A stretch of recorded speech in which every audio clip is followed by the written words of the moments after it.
Good afternoon, Thrivers, and all who are first timers. You're welcome. So happy that you are here. We are, people are populating, and we're glad that you are here on this afternoon. And so, what we really want to do today is talk about your signature fragrance and the fragrance that is you, that you emit by the Spirit of God that is walking in you, and that fragrance that your spirit gives off that only you can emit, that fragrance, that aroma, your spiritual pheromones.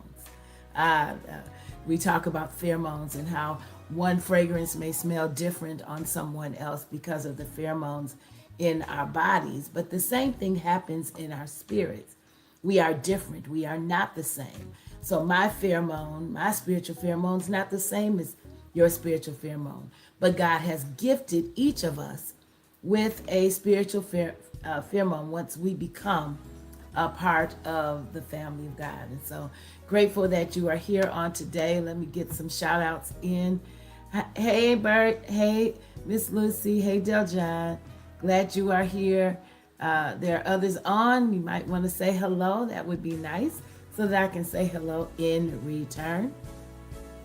So this is Holy Week, Passion Week, that week that is between Palm Sunday and Resurrection Sunday, where an awful lot of things happen right before and after.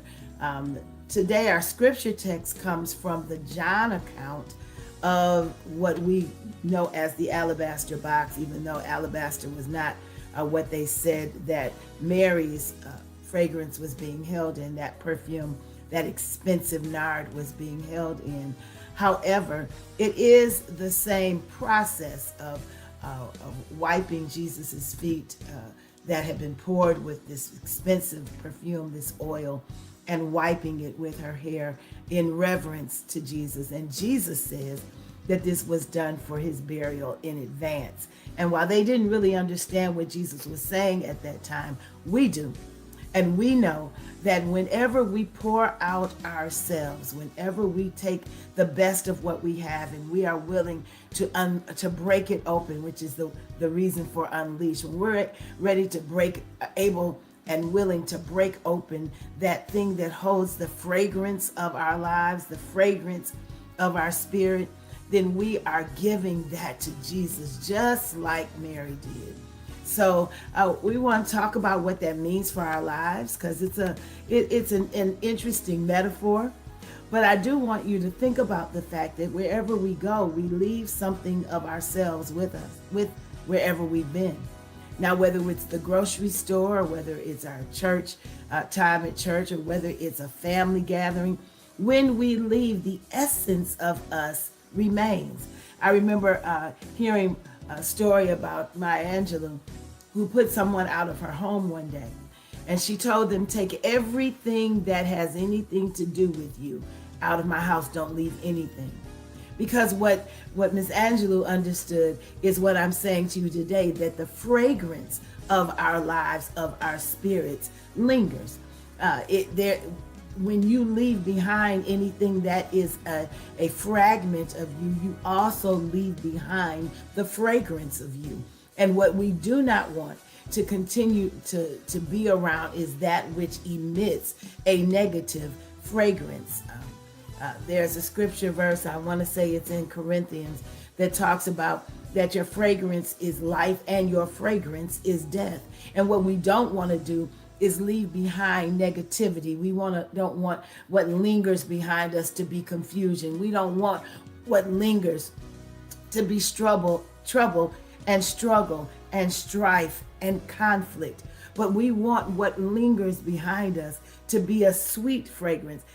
It doesn't necessarily have to be strong all the time, but there are times when the strength of our spirit must be what lingers, must be that aroma that stays even after we've left the room. I often tell the church that when we walk in the room, light ought to show up. And so I'm saying that about fragrance too. When we walk in a room, the atmosphere ought to change. There ought to be a change, a shift in what the atmospheric aroma feels like. What we smell alike in our spirits ought to be lingering while we're there and when we leave. Have you ever walked past someone and you found yourself looking back going, they sure smell good. I wonder what they have on. Well, the same thing should be happening with our spirits. When we walk away, someone should be able to say, the fragrance, the essence of that person is something that I don't want to soon forget, that they have left an impact. They've left their mark on me. They left their essence in the room. And so I still smell, metaphorically, their presence. We don't ever want someone to want us to leave because we've messed up the atmosphere. We don't want to have messed up the atmosphere with the aroma of our spirit. Our spirit ought to be able to be in a place and mingle with other spirits that are good and gracious and loving and caring. And we ought to have a cornucopia of fragrant beauty that leaves its essence in the room. But not only in the room, we ought to be able to leave a fragrance from our lives in the spaces in which we've been, in the places in which we've shared, in our work environments, in our church environments, in our social environments, in our civic environments. There ought to be an essence, an aroma of goodness, of sweetness, of beauty, of fragrant, of aromatic loveliness that remains even when we are gone. People ought to be able to look at the fragrance of our lives or smell the fragrance of our lives, even in retrospect, even after we've gone on from this scene, no longer even on this earth. Well, there ought to be a fragrance about us that still lingers on. I remember growing up, my aunt used to say to me, get you a signature fragrance. And I was like, a signature fragrance? She said, yes, it's something that when you come in the room, people know you've been there. And I told her, I said, well, you know, I like variety. I don't always like to smell the same way. She said, listen, let me tell you something that the people who know what it means to leave their mark on somewhere understand. That there is a signature fragrance that is yours and yours alone. And when you find it and it mixes with the pheromones of your body, whenever you're in the room, whenever you're around, people will know you're there, even if they can't see you, because the aroma of you will linger. Well, I'm making that juxtaposition now. I'm wanting you to understand that that's about our spirit as well. There ought to be a signature fragrance about you. People should not see you coming and wonder what fragrance you are today. People ought to know that when you walk in the room, goodness walks in the room, grace walks in the room, love walks in the room. Yes, handling your business may walk in the room, but you're doing it with a kind of graciousness that makes people know that your spirit is clear of negativity and your positiveness walks in the room, and it is fragrant and it is aromatic and it fills the space where you are and mingles with others who have the same thing, and it becomes a beautiful smell in the atmosphere. I hope you know that on this week, as we are celebrating this Passion Week in Jesus, that what Mary did, she did for a moment, but there's not a gospel that doesn't record it. What she did in her service, in the fragrance of her service, has been able to keep its aroma over all of these years. Don't you know that when you are doing what God has purposed for you, when you're doing what it is God has for you to do, there's a fragrance that comes with it. There's an aroma from your life, from your spirit that shows up, and that it will never be forgotten by those who are impacted by it.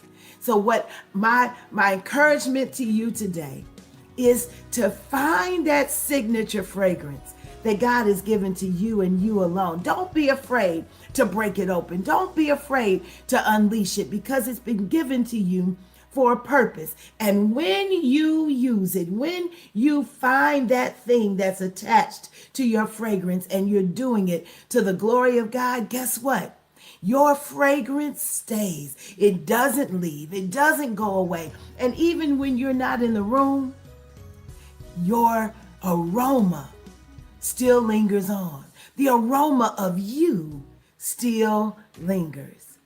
I pray that helps somebody today, and that when you find yourself in situations where the room may smell a little negative, that your presence alone will change the atmosphere, shift the tide, will shift the smell of the room, and someone will know, as we talk about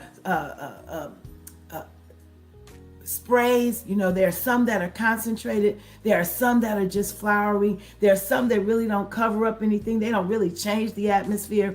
They just kind of muddy it. No, you're going to be that kind of fragrance that when you leave your mark, when you come into the room, when you leave the room, what is smelled behind you is such a beautiful scent, such a beautiful aroma, that it changes everything that might have been negative and infuses it with positivity, with grace, with love, with kindness, with gentleness, with the fruit of the Spirit that will mingle with your own aroma and be a sweet, sweet smell, not only in the nostrils of those who are receiving your Spirit, but in the nostrils of the Lord. I pray that you will be blessed today. Go forth. Let your aroma leave its mark. Let it linger. Let it shift the atmosphere. Let it be a sweet smell to the Lord and to all whom you come in contact with. Unleash your signature fragrance and be encouraged. See you soon.